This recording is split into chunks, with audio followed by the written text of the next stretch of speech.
Hello लोगोफोर, नोंथांमोनखौ आरोबाव आंनि बे गुबुन मोनसे गोदान भिडियोआव बर' होबावबाय। आसा खालामो नोंथांमोना भिडियोखौ मोजां मोनगोन होननानै।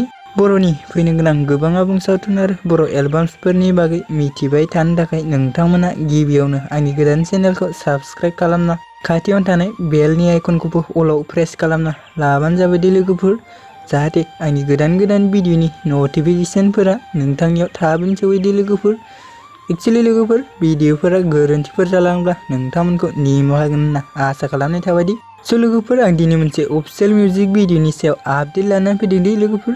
स' नोंथांमोन भिडियोनि फुल डिटेल्स मिन्थिनो थाखाय नोंथांमोना भिडियोखौ स्किप खालामाजासे जोबजासिम नायलांबानो जाबाय दि लोगोफोर।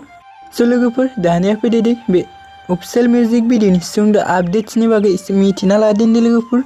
एक्चुअली नोंथांमोन बे अफिशियेल मिउजिक भिडियोखौ स्क्रिस क्लाब फिल्म प्रडाक्शन चेनेलाव आपल'ड खालामदों आरो बे अफिशियेल मिउजिक भिडियोनि टाइटेलानो जाहैबाय रोतो ना नों सना दे लोगोफोर। स' नोंथांमोना जुदि बे अफिशियेल मिउजिक भिडियोखौ दासिमबो जुदि नायाखै, अब्ला आंनि चेनेलनि गेजेरजों नायनो हागोन दे लोगोफोर। भिडियोनि लिंकखौ आं डिस्क्रिप्शनाव टेग खालामना होनाय जादों दे लोगोफोर।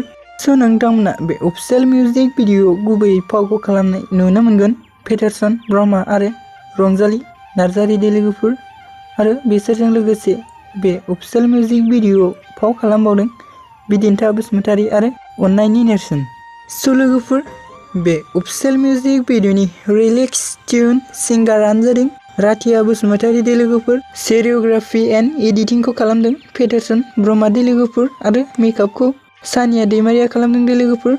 बे अफिशियेल मिउजिक भिडियोनि प्रडिउसारानो जादों फिकुंगुर हाज'वारी दे लोगोफोर। स' नोंथांमोना जुदि बे अफिशियेल मिउजिक भिडियोखौ दासिमबो जुदि नायाखै, अब्ला आंनि चेनेलनि गेजेरजों नायहैदो लोगोफोर।